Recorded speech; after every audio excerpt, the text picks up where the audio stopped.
How did you transition from the military to, working in an office in a cubicle? The thing that changed for me the most, all the brand deals came in all at once, and I was like, this could work. You're listening to the Two Cents Podcast. I'm Hannah Williams. And I'm James Daniels. And today we have a very special guest, one of our family friends, and someone who has a lot to share about being a veteran, working in the federal sector, leaving the federal sector, and recent layoffs. Give it up for Clay Sims. Hi, I'm Clay Sims. Thank you for having me on, Hannah and Janet. James. Whoa, Not a good start. You need to coin that one. Yeah. Thanks for coming on the pod, Clay. Yeah, we really appreciate it. Yeah, no worries. So how do you two know each other for the pod? I'll let you take this one. Okay, so James and I were in the Marine Corps together. We both have our own backgrounds, and then mid-career, about 5-ish years in, we met in the middle at this place called the McKayak, the Marine Corps Information Operations Center. He had a motor T background, I believe. No, you're definitely right. I had an infantry background, and then we had a shared position of psychological operations, which does get a bit nerdy, but that's how we met. It was love at first sight. He should have married me instead of Hannah. You were at the wedding, you snake. I was there. Sorry. So how long were you in the Marine Corps total? So I was in for 10 years. 8 of those, 8.5-ish were active. My last 2 years were reserve, but it was fake reserve because that was during COVID. Oh. Which was beautiful. So my years got waived, so I got good time. Oh. And then when COVID disappeared, I had to go in for my first task, and I quit. Oh, okay. I don't blame you. I don't blame you at all.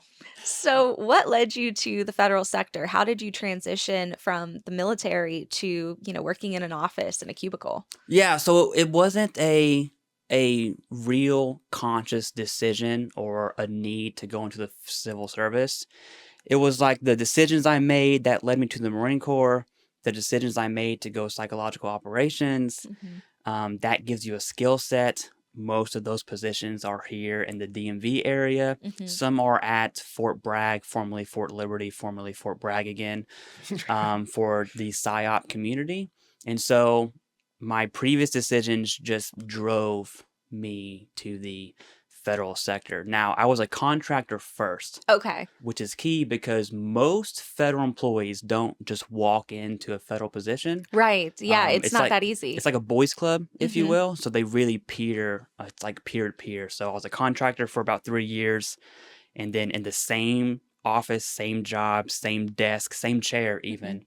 I left one day as a contractor, came back as a federal employee. I just had to wait for someone to retire because there's a lot of old people. That's true. And that is a very true statement in the federal workforce. Now, do you think that being a contractor helped your ability to be able to become a federal worker?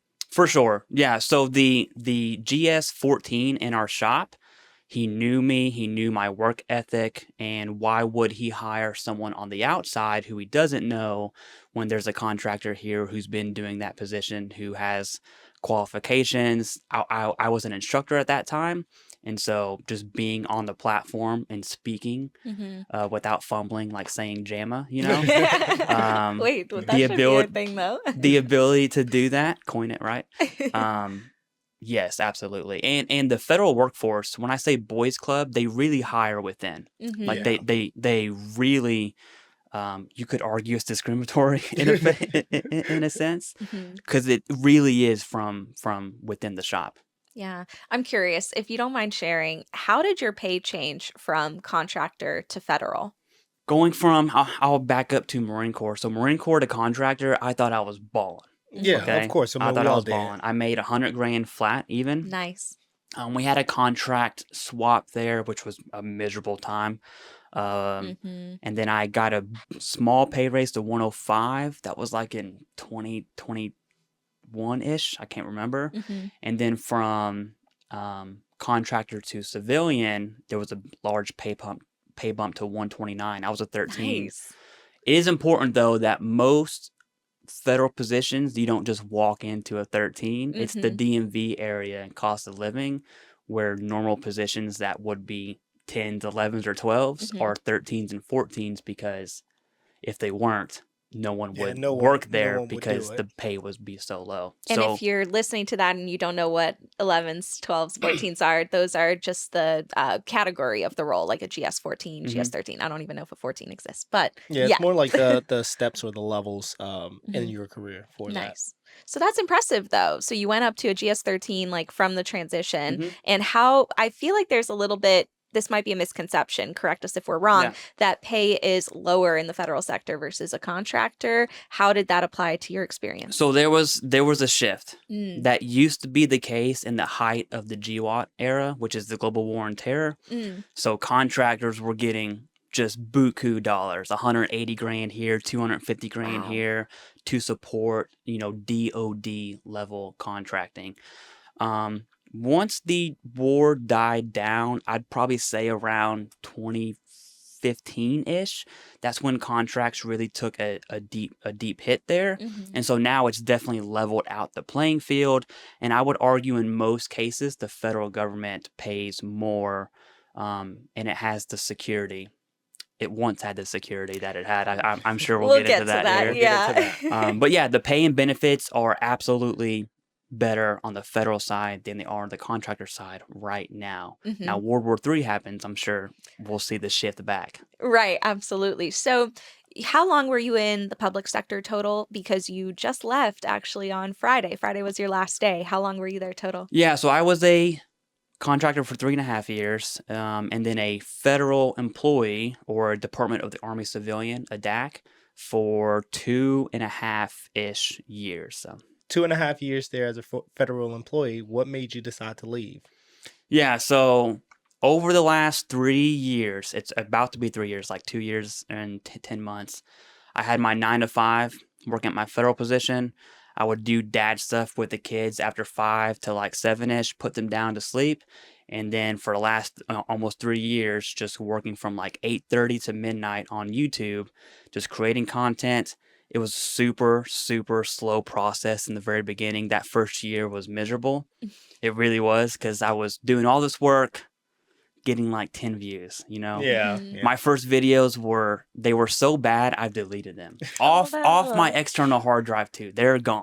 And they were about being a veteran, veterans benefits, things like that. Yeah, so it started out as helping veterans transition from the service to Hmm. civilian life because Hmm. there's definitely a gap of information there.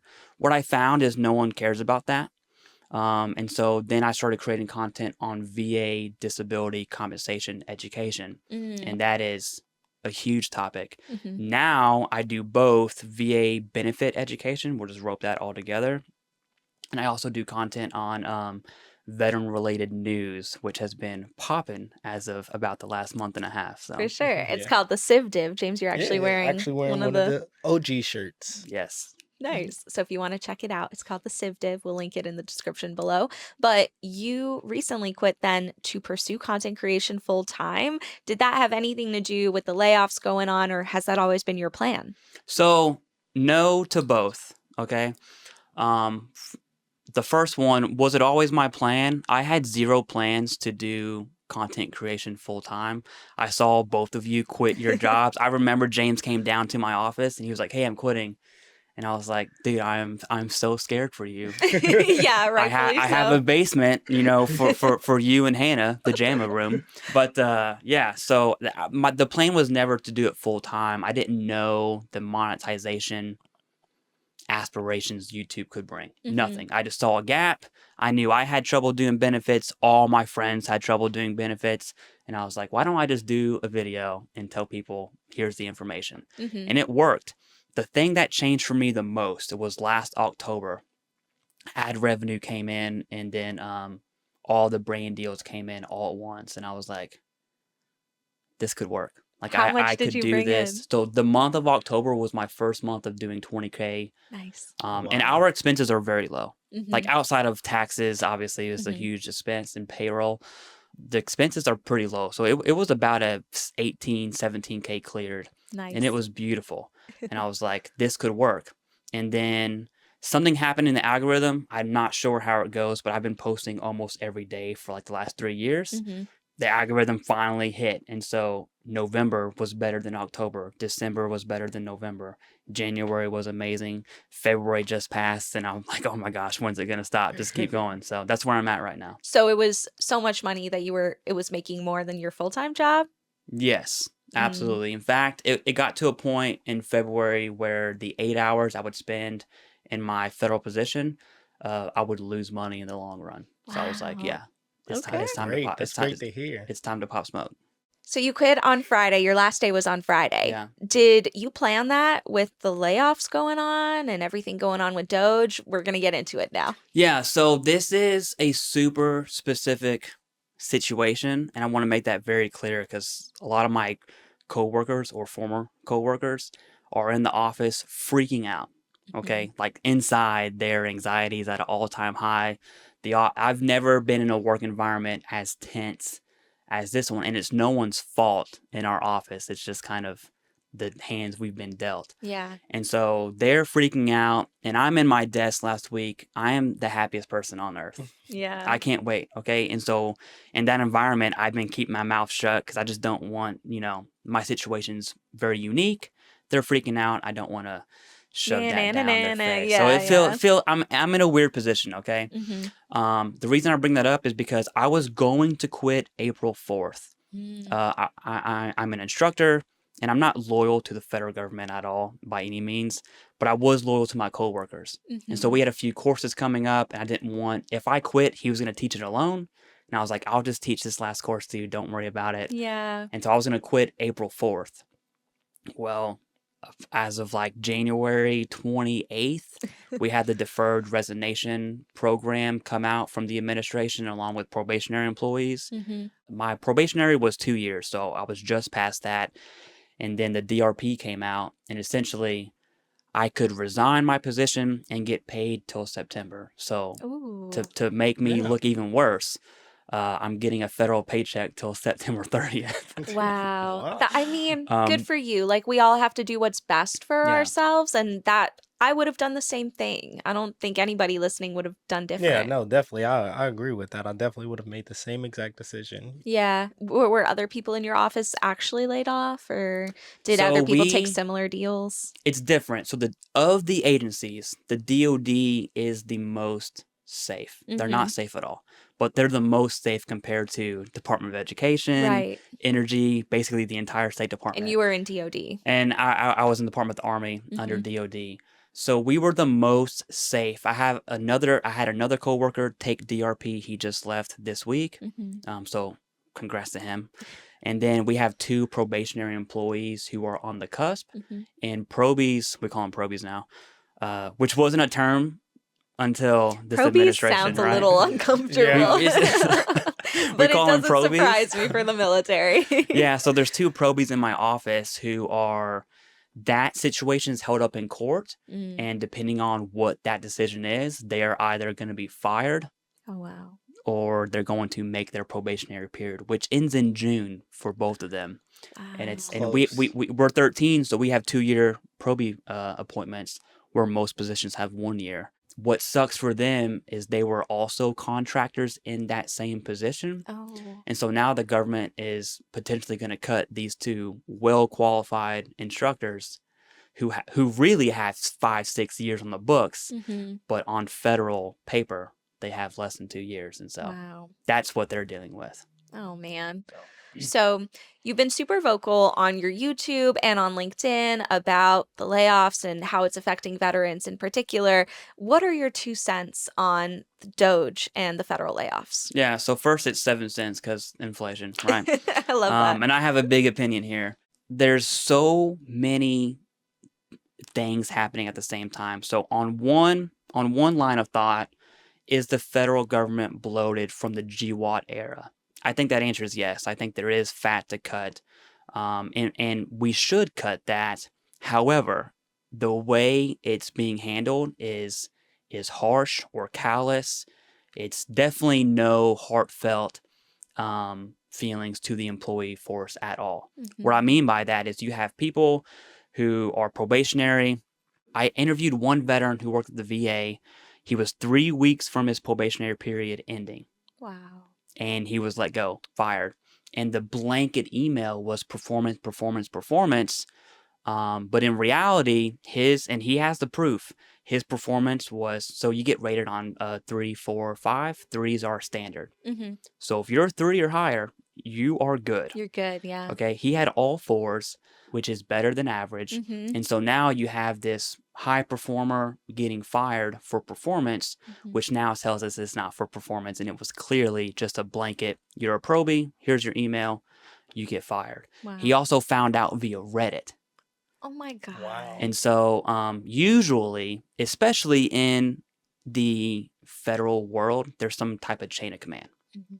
It's not as strict as military, obviously, but at the end of the day, you're 2 levels up. That supervisor will tell this supervisor, will tell your supervisor, then you get fired. Mhm. Didn't happen like that. It came straight from the highest of the high at OPM, right down to employees, skip everyone else. So supervisors didn't even know their employees were being fired until they found out on Reddit. It's just callous would be a good way to describe it. And it's not performance based. So clearly it was just a slash all. And what I would argue, at least for the veteran community, it's undue anxiety for no reason. And if you are going to cut employees or probationary employees, there has to be a process because you're getting rid of, sure, you're going to get rid of low performers. Mhm. You're going to get rid of high performers. Mhm. That also assumes that those who are not probationary Mhm. employees, who are 67, 68, in their Yeah. 70s as a federal employee and they're everywhere, you're also assuming that those are all high performers and you don't need to cut them. And Right. it's like, okay, well, are we really looking at efficiency or is it a number game? Right. To get back to your previous question of like why did I leave the workforce? Mm. I think although I was already quitting, once this stuff came down and I talked to people who were fired, Mhm. it kind of made me come back to reality that my whole life was for the federal government, dedicated Marine Corps contractor, civil service, and at the end of the day, you're just a number. That's Wow. it. So you can be the hardest working boomer. You're coming in 9 to 5. You Yeah. might come in at 8 and just work an extra hour just because. Yeah. At the end of the day, you're still a number. And Right. all those employees got cut. And long story short, I'm not happy. No, definitely not. What do you think the long-term effects are going to be from actions like this on the veteran community and also the federal workforce? I understand trimming the fat, and we both worked, in the government as well. And I can say that there were people I worked with that I'm like, you don't do anything. You twiddle your thumbs. Like I see them as fat. Hmm. This might sound a little bit harsh, but we're seeing a lot of people getting let go, like you mentioned, who are within their probationary periods, but also people in important roles, like the Department of Education, USAID. Is this saying anything bigger from the government versus just a fat cut? Yeah. Okay. Super, super big question here. Hmm. I would argue the standard of employment would come from the federal government. Hmm. Just how America sees itself as the standard of freedom or the standard of treating people morally right. Hmm. I think that flows down into being an employer. And so, is it okay for private companies to lay off people with no notice? And it's not. And yet, we're expected to give 2 weeks. And Right. Right. my message to everyone right now, that's gone. Hmm. No, no, no more 2 weeks. 4:59 p.m. on a Yeah. Friday. Right. If you're looking for a position, go to the interview, get hired. Hmm. That job starts on a Wednesday. You know when you quit? Wednesday morning. Yeah. Yeah. I mean, I've done it several times. I've always suggested it. A very tainted impact on the standard of how an employer is supposed to treat employees. Hmm. And that was exemplified by the federal government, which is not good. Hmm. Then there's another standard where most people who are contractors before and go federal for job security. Right. That's Right. exactly why I did it, because my contract position was beautiful, Hmm. right? There was no loyalty expected, Hmm. no loyalty given. You're a government contractor. You kind of come and go as you please. It was nice. I went federal for protections. That's gone. Yep. That is out the window completely. Wow. And you're just a number. Hmm. So, my question then is if anybody is listening who has been impacted by layoffs or is a veteran themselves, and is maybe looking for resources, what advice would you share with them for what next steps they can take? Yeah, so for veterans specifically, we are a protected group, and the federal government does take good care of us in some places. In some places, they don't. So for veterans, there are opportunities like VA disability compensation, obviously having that money come in for conditions that are caused by service, that would be great. It's non-taxable income. There are programs like VRE, which is Veteran Readiness and Employment.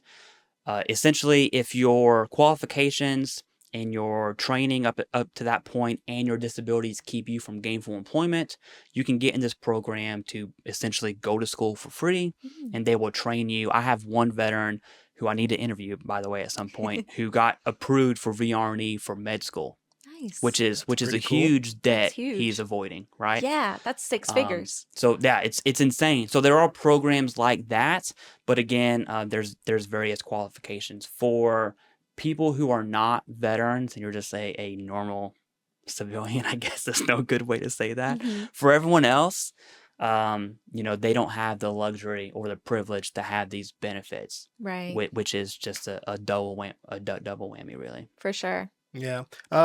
Quick question though about that, the VRNE and other benefits like that. With the current layoffs that the government is doing and pretty much gutting agencies and stuff like that, do you believe that there may be a chance that they may start coming after benefits like VRNE? Yeah, this is probably the biggest news in the veteran community. I can do a YouTube title and thumbnail that says VA benefits are going away, and it's gonna pop. Okay, so people are very very closely associated with this right now. The answer is, as of right now, no. Okay. Right, but as of January 27th, federal employees were safe too. So it's Right. like, okay, well, As of now. but For what's now. safe? Okay, Mhm. and to be very clear, the VA secretary himself, who posts videos directly to X, because that's where we get our news from now.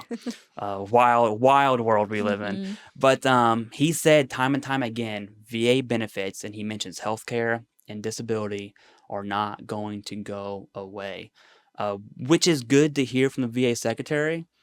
But again, January 27th, Right. everything was gravy.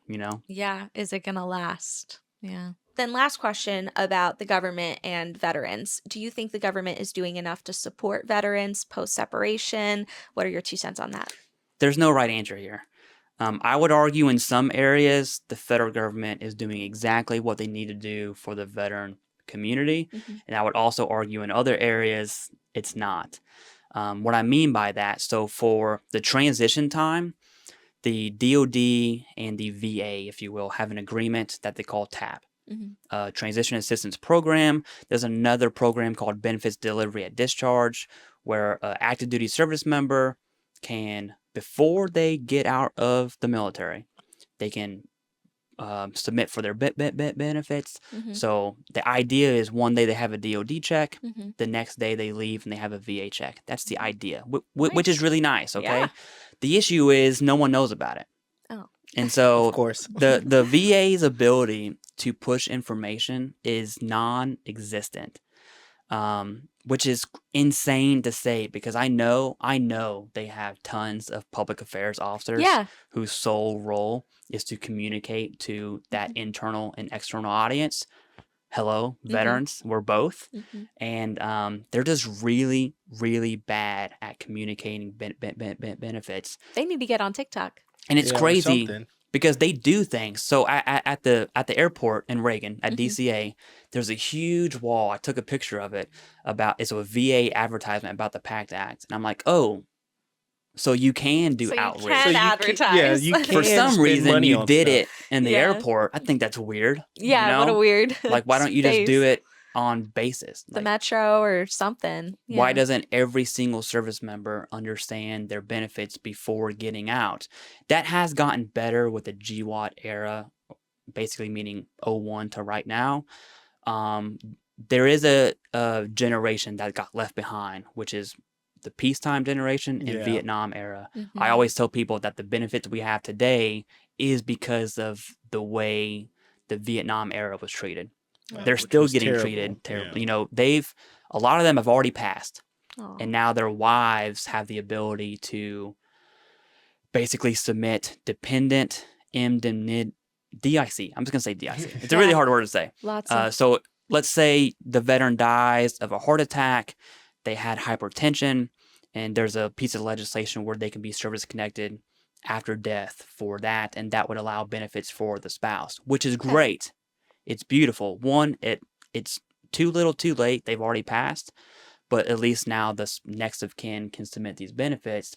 The issue is they don't know that they can do that. My So gosh. again, there's another left behind generation of veterans who have already died Mhm. who aren't getting the benefits. So it's a crazy world out there. Yeah, double-edged sword for sure. Well, so then what's next for you? What is on your plate? What are you looking forward to with content creation? And also tell everyone where they can find you. Yeah. So first, youtube.com/@thecivdiv.